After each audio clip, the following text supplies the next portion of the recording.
Здравствуйте, дорогие зрители! В сегодняшнем эфире мы подробно разберем, как информационные потоки формируют наше восприятие событий в мире. Часто за громкими заголовками и яркими заявлениями скрывается сложная реальность, которую не всегда показывают. Мы проанализируем недавние события и посмотрим на них с разных сторон, чтобы вы могли составить собственное взвешенное мнение.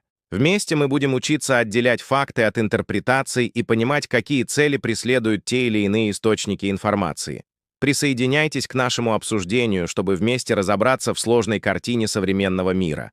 Оставайтесь с нами. Будет очень познавательно. Спасибо, что смотрите. Подписывайтесь на канал, чтобы не пропустить новые выпуски.